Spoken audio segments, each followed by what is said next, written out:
Sir ನಿನ್ನೆಯ ಬೆಳವಣಿಗೆಯನ್ನ ಹೆಂಗೆ ನೋಡಿದ್ರಿ ಸರ್ ಆಸ್ ಅ ಪತ್ರಕರ್ತರು? ಅಂದ್ರೆ ಇಷ್ಟು ದಿನಗಳಿಂದ ಹಗ್ಗಜಗ್ಗಾಟ ಆಗಿ ಕೂಡ ಒಂದು ಫೈನಲ್ ಲಿಸ್ಟ್ ಅಲ್ಲೂ ಮತ್ತೆ ಕೊನೆ ಕ್ಷಣದಲ್ಲಿ ಚೇಂಜಸ್, ಇಷ್ಟರ ಮಟ್ಟಿಗೆ ಹೈ ಡ್ರಾಮಾ, ಇಷ್ಟೊಂದು ಗೊಂದಲಗಳು ಯಾಕೆ ಕಾಂಗ್ರೆಸ್ ಪಾಳ್ಯದಲ್ಲಿ ಅನ್ನೋ ಪ್ರಶ್ನೆ ಬಂದ್ಬಿಡ್ತು. ಇಲ್ಲ ಇರುತ್ತೆ ಈ ಹೈಡ್ರಾಮಾಗಳು ಮತ್ತು ಇಂಥ ಸಂಪುಟ ವಿಸ್ತರಣೆ ಮಂತ್ರಿಮಂಡಲ ವಿಸ್ತರಣೆ ಅಂತ ಹೇಳಿದಾಗ ಈ ರೀತಿಯಾದಂಥ ಒಂದು ಎಮೋಷನ್ಸು ಕಮೋಷನ್ಸು ಎಲ್ಲ ಇರುತ್ತೆ. ಇದನ್ನು ಹೊಸದೇನಲ್ಲ, ಯಾವುದೇ ಪಕ್ಷ ಆಗಿರ್ಬೋದು, ಯಾವುದೇ ಸರ್ಕಾರ ಅಥವಾ ಯಾವುದೇ ಪಕ್ಷ ಈ ರೀತಿ ಮಂತ್ರಿಮಂಡಲ ವಿಸ್ತರಣೆ ಅಂತ ಹೇಳಿದಾಗ ಇದು ಈ ರೀತಿಯಾದಂಥ ಗೊಂದಲಗಳು, ಅಸಮಾಧಾನ, ಆಕ್ರೋಶಗಳು ಇರೋದಿಲ್ಲ ಅಂತಕ್ಕಂಥದ್ದನ್ನು ನಾವು ಹೇಳೋಕ್ಕೆ ಬರೋದಿಲ್ಲ. ಆದರೆ ಆಫ್ಟರ್ ಎ ಲಾಂಗ್ ಟೈಮ್ ಏನು ಒಂದು ಬ್ಯಾಲೆನ್ಸ್ಡ್ ಒಂದು ಮಂತ್ರಿಮಂಡಲ ಕೌನ್ಸಿಲ್ ಆಫ್ ಮಿನಿಸ್ಟ್ರಿ ಅಂತ ಏನಾಗುತ್ತೆ. ಈಗ ಕೌನ್ಸಿಲ್ ಆಫ್ ಮಿನಿಸ್ಟ್ರಿ ಅನ್ನೋದಕ್ಕೆ ಅರ್ಥ ಇಲ್ಲ ಬಡಿ, ಎಲ್ಲರೂ ಕ್ಯಾಬಿನೆಟ್ ರ್ಯಾಂಕೆ. ಮೊದಲು ಸ್ಟೇಟ್ ಆಫ್ ಮಿನಿಸ್ಟರ್ಸು ಎಲ್ಲ ಇತ್ತು. ಮಂತ್ರಿಮಂಡಲ ಅಂತ ಹೇಳಿದ್ರೆ that is the definition for council of minister as such. ಈಗ ಎಲ್ಲರೂ cabinet ministers, though is a junior whatever it is. ಆದರೆ ಇವೆಲ್ಲ ಮಾಡಬೇಕಾಗಿದ್ರೆ ಸ್ವಲ್ಪ ಆಲೋಚನೆಗಳು ಮಾಡಬೇಕು, ಕನ್ಫ್ಯೂಷನ್ಸ್ ಬೇಕಿರಲಿಲ್ಲ ಒಂದು. ಎರಡನೇದು 2-3 ಬಾರಿ ನೀವು ಸಾಯಂಕಾಲ 5 ಗಂಟೆ ಹೊತ್ತಿಗೆ 2-3 ಸಾರಿ ಪಟ್ಟಿಗಳು ಬದಲಾವಣೆ ಆಗುತ್ತೆ ಅಂತ ಹೇಳಿದ್ರೆ ಅದು ಏನು ಮೆಸೇಜ್ ಕಳಿಸುತ್ತೆ ಅನ್ನೋದು ಒಂದು. ಎರಡನೇದು ಇಷ್ಟು ದಿನ ನೀವು ಟೈಮ್ ತಗೊಂಡ್ರಲ್ಲ, ಅಫ್ಕೋರ್ಸ್ ಅದನ್ನೆಲ್ಲ ಆಲೋಚನೆ ಮಾಡಬೇಕು ಹೈಕಮಾಂಡ್.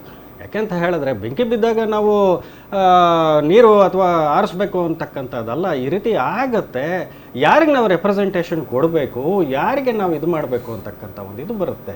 ಅದರಲ್ಲೂ ಕೂಡ ಕಾಂಗ್ರೆಸ್ ಅಂತ ಪಕ್ಷದಲ್ಲಿ ಇಟ್ ಈಸ್ ಮಲ್ಟಿ ಎಲ್ಲ ಇರ್ತಕ್ಕಂಥ ಇದು ಬಹಳ ಏನು ಸಮುದಾಯಗಳು, ಅಲ್ಪಸಂಖ್ಯಾತರು ಮತ್ತು ಬೇರೆ ಬೇರೆ ಅದು ವಗೇರೆ ಇವೆಲ್ಲ ಇರ್ತಕ್ಕಂಥದ್ದು. ಇದು ಹೀಗಿರಬೇಕಾದ್ರೆ ಸ್ವಲ್ಪ ಆಲೋಚನೆಗಳು ಮಾಡಬೇಕು. ನೋಡಿ ಈಗ ಹೆಂಗಾಯಿತು ಅಂತ ಹೇಳಿದ್ರೆ, ಈಗ ಆದ ತಕ್ಷಣವೇ ಈ ರೀತಿಯಾದಂಥ ಒಂದು ಎರಪ್ಷನ್ಸ್ ಆದರೆ ಹೆಂಗೆ ಕಂಟ್ರೋಲ್ ಮಾಡೋದು?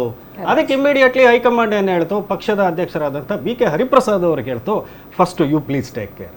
ನೀವಾಗಲೇ ಹೇಳ್ತಾ ಇದ್ರಿ, no doubt DK Shivakumar is a trouble shooter so far ಇಲ್ಲಿವರೆಗೆ. ಮುಂದೆ ಯಾಕೆಂತ ಹೇಳಿದ್ರೆ ಅವ್ರ ಜವಾಬ್ದಾರಿಗಳಿದೆ. ಇವತ್ತು ಮುಖ್ಯಮಂತ್ರಿ ಸ್ಥಾನದಲ್ಲಿ ಕೂತ್ಕೊಂಡು ಇದನ್ನೆಲ್ಲ ಅವರು ನಿರ್ವಹಿಸಬೇಕಾಗಿದ್ರೆ ಆಗ ಮಾಡಿದ್ರು ಅವರು. ಈಗ ಎಲ್ಲವನ್ನೂ ಕೂಡ ಒಬ್ಬನೇ ಮಾಡ್ತೀನಿ ಅಂತಕ್ಕಂಥದ್ದು ಅದು ಸಾಧ್ಯ ಇಲ್ಲ. ಹಾಗಾಗಿ ಈಗ ಅವ್ರಿಗೆ ಡಿಫೆನ್ಸ್ ಬರೋರು ಯಾರು? ನನಗೀಗ ಪ್ರಶ್ನೆ ಇರ್ತಕ್ಕಂಥದ್ದೇನು ಅಂತ ಹೇಳಿದ್ರೆ, ಇದುವರೆಗೆ ಟ್ರಬಲ್ ಶೂಟರ್ ಆಗಿದ್ದಂತಹ, ಇದುವರೆಗೆ ಎಲ್ಲವನ್ನೂ ನಿಭಾಯಿಸಿದಂತಹ DK ಶಿವಕುಮಾರ್ ಅವರ ಮಂತ್ರಿಮಂಡಲದಲ್ಲಿ ಎದ್ದಿರ್ತಕ್ಕಂಥ ಈ ಒಂದು ಭುಗಿಲನ್ನು ಶಮನಗೊಳಿಸುವಂಥ ಇನ್ನೊಬ್ಬ ಟ್ರಬಲ್ ಶೂಟರ್ ಯಾರಿದ್ದಾರೆ? ದಟ್ ಈಸ್ ವೆರಿ ಇಂಪಾರ್ಟೆಂಟ್ ನಾವು. ಅದಕ್ಕೋಸ್ಕರ ಬಹುಶಃ BK ಹರಿಪ್ರಸಾದ್ ಅವರು, because he is having lot of responsibility as A KPCC president, ಈಗ ಅವ್ರ ಕೈಯಲ್ಲಿದೆ. ಹೇಗೆ ಅವರ ನಿಭಾವಣೆ ಮಾಡ್ತಾರೆ ಅಂತಕ್ಕಂಥದ್ದು ಬಹಳ ಮುಖ್ಯ. In the interest of the government, in the interest of the party also. ಇಷ್ಟೆಲ್ಲ ಮಾಡ್ತಾ ಇರೋದು ನಿನ್ನೆ ಕ್ಯಾಬಿನೆಟ್ ಆದ ತಕ್ಷಣ ಶಿವಕುಮಾರ್ ಅವರು ಏನು ಹೇಳಿದ್ರು, ಮುಖ್ಯಮಂತ್ರಿಗಳು ಕ್ಯಾಬಿನೆಟ್ ಆದ ತಕ್ಷಣ ಹೇಳಿದ್ರು, ಈಗ ಪರಿಸ್ಥಿತಿ ಕರ್ನಾಟಕದಲ್ಲಿದ್ದಾರೆ, ಎಲ್ಲರೂ ಕೂಡ ನಿಮ್ಮ ಇದರಲ್ಲಿ ಏನು ಕೆಲಸಗಳಲ್ಲಿ ತೊಡಗಬೇಕು, ಮತ್ತೆ ಎಲ್ಲ ಡಿಸ್ಟ್ರಿಕ್ಟ್ ವೈಸ್ ಇದು ಮಾಡಬೇಕು ಅಂತ ಅಸೈನ್ ಮಾಡಿದ್ದಾರೆ ನಿಜ. ಆದರೆ ಈ ಸರ್ಕಾರ ಅಂತಕ್ಕಂಥದ್ದು ಇನ್ನೂ 1.5 ವರ್ಷದ ಕಾಲ ಒಂದು ಸುಗಮವಾದ ರೀತಿಯಲ್ಲಿ ಹೋಗ್ಬೇಕಲ್ಲ. ಇಲ್ಲಿಯವರೆಗೆ ಸಿದ್ದರಾಮಯ್ಯನವರ ಸರ್ಕಾರವನ್ನು ಶಿವಕುಮಾರ್ ಅವರು 3.5 ವರ್ಷಗಳ ಕಾಲ ಬಹಳ ಸುಗಮವಾಗಿ ನಡೆಸಿದ್ರು. ಈಗ ಯಾರ ಮೇಲಿದೆ ಜವಾಬ್ದಾರಿ? ಸಿದ್ದರಾಮಯ್ಯನವ್ರ ಮೇಲಿದೆ, BK ಹರಿಪ್ರಸಾದ್ ಅವ್ರ ಮೇಲಿದೆ, ಎಲ್ಲ ಸೀನಿಯರ್ ನಾಯಕರ ಮೇಲೆ ಇದೆ ಅಂತ ನಾನು ಹೇಳ್ತೇನೆ. ಇದ್ರ ಬಗ್ಗೆ ಇನ್ನೂ ನಾವು ವಿಸ್ತೃತವಾಗಿ ಚರ್ಚೆ ಮಾಡ್ತೇವೆ. ಎಸ್ ರಾಜೇಂದ್ರ ಸರ್, ಖಂಡಿತ. ಈಗ ಸರ್ ಹೇಳಿದ್ರಲ್ಲಿ ಒಂದು ವ್ಯಾಲಿಡ್ ಇದೆ.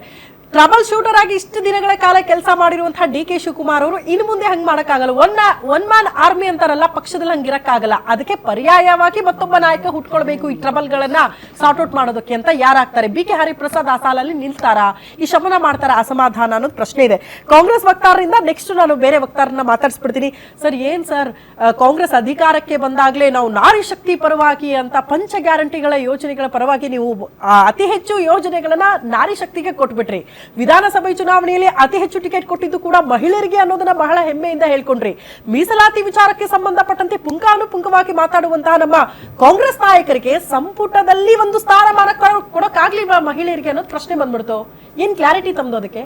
ಖಂಡಿತವಾಗ್ಲೂ ಕಾಂಗ್ರೆಸ್ ಪಕ್ಷ ಮಹಿಳೆಯರ ಪರ, ತಾವೇ ಹೇಳಿದ್ರಿ ನಾರಿ ಶಕ್ತಿ ಅಂತ. ಆ ನಾರಿ ಶಕ್ತಿನ ನಾವು ಯಾವತ್ತು ಆಯ್ತು ಒಂದು ಸಾರಿ ಮೇಡಮ್, ನಿನ್ನೆ ತಾನೇ ಆಗಿದೆ, ಇನ್ನೂ ಒಂದು ಖಾಲಿ ಇದೆ, ಅದು ಮಹಿಳೆಯರಿಗೆ ಮೀಸಲು.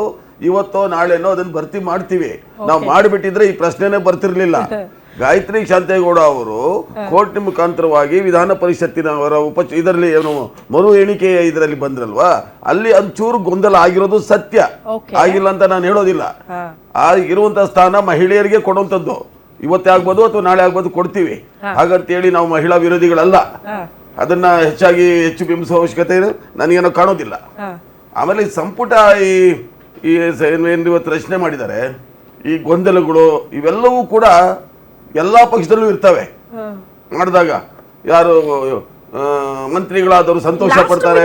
ನನ್ನ ಪ್ರಕಾರ ಇದೆ ಫಸ್ಟ್ ಟೈಮ್ ಅನ್ಕೋತೀನಿ. ಲಾಸ್ಟ್ ಮಿನಿಟ್ ಅಲ್ಲಿ ನೀವೆಲ್ಲ ಪ್ರಮಾಣ ವಚನಕ್ಕೆ ಬನ್ನಿ ಅಂದವ್ರಿಗೆ ಇಮಿಡಿಯೇಟ್ ನೀವು ಬರಬೇಡಿ, ನೀವು ತಾವು ತಿಳ್ಕೊಳ್ಳಿ, ಫೋನ್ ಮಾಡಿ ಕರೆ ಕೊಟ್ಟು ಮತ್ತೆ ಫೋನ್ ಮಾಡಿ ಬೇಡ ಅಂದಿರುವಂತ ಉದಾಹರಣೆ ರಾಜ್ಯದಲ್ಲಿ ಬಹಳಷ್ಟು ಇದೆ. ಮಂಕಾಳ ವೈದ್ಯರು ಪಾಪ ಹೊಸ ಡ್ರೆಸ್ ರೆಡಿ ಮಾಡ್ಕೊಂಡಿದ್ರಂತೆ. ಅಲ್ಲ, ಇದು ಹೊಸ ಈಗ ಹೇಳಿದ್ರಲ್ಲ, ಸೂಟು ಬೂಟು ಹೊಲ್ಸಿ ರೆಡಿ ಆಗಿರ್ತಾರೆ ಅವ್ರಿಗೆ ಮಾಡಿದ್ರು ಅಂತ. ಇದ್ರ ಮುಂಚೆ ಕೂಡ ಎಲ್ಲಾ ಪಕ್ಷಗಳಲ್ಲಿ ಇದು ಆಗಿದೆ. ಅದು ಎಸ್ ಆಗಿದೆ, ಆಗಿಲ್ಲ ಅಂತಲ್ಲ, ಆಗಿದೆ. Delhi central government formation, cabinet formation ಆದಾಗ, ಕೌನ್ಸಿಲ್ ಆಫ್ ಮಿನಿಸ್ಟರ್ಸ್ ಆದಾಗಲೂ ಕೂಡ ಆಗಿದೆ. ಇವೆಲ್ಲ ಏನು ಹೊಸ ನ್ಯೂ ಪ್ರೆಸಿಡೆಂಟ್ ಅಂತ ಹೇಳಲಿಕ್ಕೆ ಬರೋದಿಲ್ಲ. ಅದಕ್ಕೋಸ್ಕರನೇ ಇರೋದು ಈ ರಾಜಕೀಯ ಅಂತಕ್ಕಂಥದ್ದು, ರಾಜಕಾರಣ ಅನ್ನೋದು ಅದ್ರ ಮೇಲೆನೆ ನಿಂತಿದೆ ಅಂತಕ್ಕಂಥದ್ದು. ಕಾಂಗ್ರೆಸ್ ಅಲ್ಲೇ ಇದು ಉದ್ಭವ ಆಗಿರೋದಲ್ಲ, ಹಿಂದೇನೂ ಆಗಿದೆ. ಆಮೇಲೆ ಯಾರು ಮಂತ್ರಿಗಳಾಗ್ತಾರೋ ಅವರು ಸಂತೋಷ ಪಡ್ತಾರೆ, ಆಗದಿರೋರಿಗೆ ಬೇಸರ ಸಹಜ. ಅದು ಈಗ ಇರೋದು 20 ಸ್ಥಾನ, ಎಷ್ಟು ಜನ ಕೊಡ್ಲಿಕ್ಕೆ ಸಾಧ್ಯ? 60 ಜನ ಆಕಾಂಕ್ಷಿಗಳು. ಆಮೇಲೆ ನಾವು ಬಹಿರಂಗವಾಗಿ ಹೇಳ್ಬಿಡ್ತೀನಿ, ಈ ಒಂದು ಸಂಪುಟ ಮಾಡಬೇಕಾದ್ರೆ ಬಹಳಷ್ಟು ನಮ್ಮಲ್ಲಿ ಸರ್ಕಸ್ ಮಾಡಿರೋ ಉದ್ದೇಶ ಜಾತಿವಾರು ಮತ್ತೆ ಪ್ರಾಂತ್ಯವಾರು ಇವೆಲ್ಲವನ್ನು ನೋಡಿ 2028 ನಾವು ಗಮನದಲ್ಲಿ ಇಟ್ಕೊಂಡು ಮಾಡಿದ್ದೀವಿ.